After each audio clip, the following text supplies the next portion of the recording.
Hi there everyone, it's Misty here. Thank you so much for joining me. So in today's video, I just have an update and a weigh-in for you. So if you're new here, new to my channel, in my last video, I shared that I needed to take a break from vlogging, etc. because last week was going to be hard. And who knew, who knew it would turn out to be even harder than I anticipated. Actually, last week wasn't nearly as hard as this week has been. So if you're new here, new to my channel, hello. I am dealing with some medical issues that are exhausting. Like, it's been 8 weeks of constant pain and your girl is exhausted. So last week was just last week? Yeah. Okay, so last week on Wednesday, I had my RA infusion scheduled for Wednesday morning. Then that afternoon, I had scheduled, I need to have all 3 levels of my back imaged through MRI. And I was terrified of that because I am claustrophobic. And yeah. So, and then on Friday, I was scheduled to have a rhizotomy. It's also known as a radio frequency nerve ablation. It's basically where he goes in and burns a nerve with a laser. Sorry, this pinched nerve in my thoracic spine can make it really hard to breathe. So I'm a little out of breath. So on Monday, like the whole weekend, I kind of felt okay. But then on Monday, I started having nerve pain again. And on Tuesday, it got into the point like where I couldn't get comfortable. I couldn't sit, I couldn't lie down. And I knew there was no way on God's green earth that I could lie in a machine for 3 hours and be completely still. There just wasn't any way that that could happen. So I called Tuesday and had my MRIs rescheduled till the 26th, which is a good thing that I did because I just got a letter in the mail day before yesterday, that insurance isn't approving it. They want me to be treated and to go to physical therapy and stuff. Well, that's all fine and dandy, but it's like, this is a progressive disease, number one, that I have been treated for. And number two, physical therapy isn't going to help what's happening in my spinal canal. So I have a call in to the doctor's office to see if that's something they're going to appeal, if it's something I need to appeal. So it's a good thing those are scheduled for later in the month, because the last thing I would want is a bill for 3 different levels of MRIs plus the radiologist. So we'll see. So I went ahead and went ahead with my infusion on Wednesday. So how that works is I see the doctor, she orders blood work, and then I schedule my next one, and then I go into the infusion room and she draws blood after she puts an IV in. So I get my blood work normally next day after. So the 2 concerning numbers on that blood work, one was my glucose, which was almost 300, and the other was my CO2 level, which was low, which I'd never seen that before. My CRP and my sedation rates, they just kind of flip-flop who's high each month. Anywho, so I messaged the doctor and was like, hey, do I need to worry about the CO2 rate, blah, blah, blah. And then I told her, I was like, there's no way that my blood sugar was that high, because I had been fasting. I fasted Sunday, Monday, and Tuesday because I was like, the last thing I need to do is get in an MRI machine and then have to get out to go to the bathroom. So I was like, I'm literally fasting and trying not to, have to do that. So there was no reason that there was no reason known to me that it should be that high.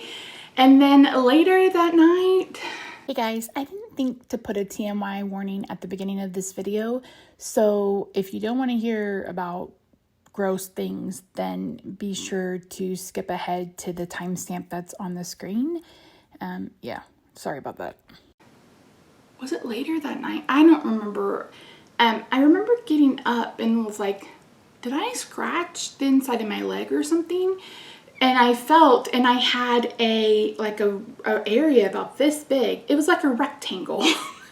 And it was a little like swollen and tender to the touch. And I was like, I wonder what that's from. I thought maybe it was from my jeans rubbing or whatever. you guys. It progressively got bigger until, I'm filming this on Thursday the 15th. So it wasn't too bad until this weekend. So I had Rob go on Saturday and he bought some Boil Ease. It's something that's supposed to help just kind of take away the pain. So we were putting that on twice a day. He was rubbing it down with alcohol. I was putting a hot compress on it, and it just kept getting bigger and bigger. So on Monday, I ordered some drawing salve. So if you've never heard of that, it's a salve, so it's like a salve. And you can put it on an abscess, like a mosquito bite, if you get stung by a bee, if you have a splinter that you can't get out, and it will literally draw whatever it is to the top. So we started using that. So on Monday, it looked awful. I made Rob take a picture, and it just, because he wouldn't mark me with a Sharpie, like, draw a Sharpie around it so I know if it's getting bigger. He's like, I'm not trying on you. I was like, well, then just take a picture. So he took a picture. And then on Tuesday, he took a second picture, and it looked so much better. Like, it wasn't nearly as red. But at this point, you guys, I'm not kidding when I say it was the size of a softball. It was at least 4 inches. It was huge. So yesterday morning, I woke up and nothing was helping. Normally, that drawing salve would kind of numb it, you know what I mean? So I would be able to get through the day. But where it was, like, I'm literally sitting on it because it's on the inside of my thigh. So it's rubbing against the seat, it's rubbing against my own legs, etc. So yesterday morning, he put drawing salve on it. We took a picture, and it looked even worse. I was like, what the F? So I finally told him, I was like, I'm just gonna have to go to the emergency room. I was like, I can't do this anymore. I've been very diligent about taking my temperature. I've been very diligent about keeping an eye on my blood sugar. My blood sugar has been elevated. Anyway, and we'll get to that. So my blood sugar has been elevated, etc. So I go to the emergency room, and the nurse was like, that's huge. I was like, I know. So she's like, I'm going to go ahead and draw a bunch of blood. They checked for sepsis. She's like, and she drew, like, I think she said 15 mils of blood. cc, no, it wasn't cc's, it was like mils, because she had vials of blood. She's like, I'd rather have this now, with your history and the fact that you've had a staph infection before. She's like, let's just get all this blood work. And that was the thing. This was in the exact same spot as a staph infection I had in 2015, which was 7 years ago. So she's like, I'm gonna, the nurse practitioner is who you're gonna see. She's gonna come in and determine what we need to do about it. So the nurse practitioner comes in, and can I just say that both of them were lovely, so good, so compassionate, just so good. Like, we went to a hospital that's close by that literally tried to kill me on 2 different occasions, but Rob is really busy right now doing a bunch of overtime, and I didn't want him to have to travel very far, so I was like, just drop me off. I'll call you when I know something. So the nurse practitioner comes in. She's like, you may need surgery for this. And I was like, God dang it. She said, with it being so big, she's like, I don't know if there is a pocket and if if I'm going to be able to reach things. She's like, so we're going to do a CT scan and we'll see, and then we'll go from there. So she didn't want to open it in case she wasn't able to get everything out. This is gross. I should probably put a TMI warning on the front of this. I apologize. So I was in the bed from like 10:30, and then finally at 2:30 the nurse comes in and was like, did you have a CT scan yet? And I was like, no. And so then the guy shows up, and he is like, he's irritated. I can tell he's irritated. He's being real, like, aggressive with pushing the bed, and he literally rammed us into the doorway of where we were going into the CT machine, and my hip has hurt ever since. I was like, God dang it. Be careful, I am fragile. So we did the CT scan, we did it with contrast, and luckily enough, it wasn't so deep that she couldn't get into it. But I'm going to put a timestamp. Misty, put a timestamp so people can skip it. it was, there was a 2-inch pocket, 2-inch pocket inside of this. And she's like, we're going to drain it. And I was like, okay. And I already knew it was going to hurt. But normally the lidocaine hurts, but the lidocaine didn't hurt. But god dang. Her squeezing it hurt so badly. And she's like, this is so much. And it was just awful. And then her packing it was the worst. So I probably have a golf ball size hole in my leg, and it's currently packed. And since that whole area was so red, or like so tender, and I'm allergic to adhesive, the nurse was like, I don't want to put adhesive on this. She's like, it's going to kill you. And I'm like, well, not kill you, but you know, hurt real bad. And I said, I know. And I said, what should we do? So she and another nurse wrapped my thigh in Coband. So the Coband is holding on the dressing, and she's like, you know, you could try to change this dressing at home. And I was like, I'll just wait. So I go back on Friday, which is tomorrow, for them to change out the packing and to put on a new dressing. I don't know. I guess I need to ask if they're going to refer me to wound care, because the last time this happened, it took 2 months for it to close up, and I was getting medicinal honey and stuff in it. So yeah, so that was the explanation for the elevated blood sugar, because I was just like, there's no fucking way in hell that I haven't eaten. I hadn't eaten. So like I said, my blood sugar had been over 200, over 200, over 200, and when I woke up this morning, it was 157. So yesterday, they went ahead and started me on an antibiotic. I got 2 different antibiotics and an IV. And she sent me home with 2 different antibiotics. So luckily, like I said, I'm staying on top of the blood sugar. I'm staying on top of my temperature. I'm taking it probably 4 times a day just to see. I run cool. Like my normal body temperature is like 97. So I've been right around normal, which is 98.6. So it's been, I mean, for me, it's a little elevated, but it's not enough that it's huge. And she said, you know, because of your blood work, you know, because of the CT scan, she's like, it doesn't make any sense for you to have to stay overnight and then possibly have surgery. But I was like, I kind of wish I'd have surgery, because at least I would have been asleep and not felt her open the damn thing up. I mean, it was awful, you guys. It was awful. And the nurse was like, she was trying to distract me and telling me to breathe and stuff. And I was just like, I can't. I can't breathe. It hurts so bad. So I haven't been eating I haven't been I wasn't nauseous with it, but I was just worn down. And it was, you guys, it's still painful. She was like, do you feel any better? I was like, no. I was like, it doesn't feel any better. I said, because it's so flippin' tender, and she had to squeeze so hard. I was like, and it's like trying to sit down on the toilet and stuff like that. It's so fucking painful. And I was basically like trying not to cry yesterday, because and I told Rob, I was like, I'm done. Why? I was like, I'm done. It's been constant daily pain for the past 2 months, and I'm over it. I'm so over it. So yeah, so that was that. My rhizotomy went fine. I apologized to him for not having updated images. He said it's fine. I talked to him about the thoracic spine. He said, yeah. He said, but you have to go through the whole process, which means I have to have 2 injections in that area.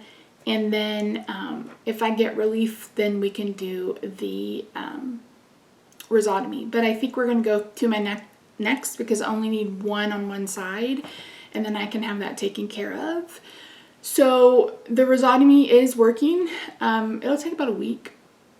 If that guy hadn't rammed us into the wall yesterday and it hurt my hip, I would probably be okay today. So anyway, the story, that's just he was so aggravated, but he was aggravated because they forgot about me, basically.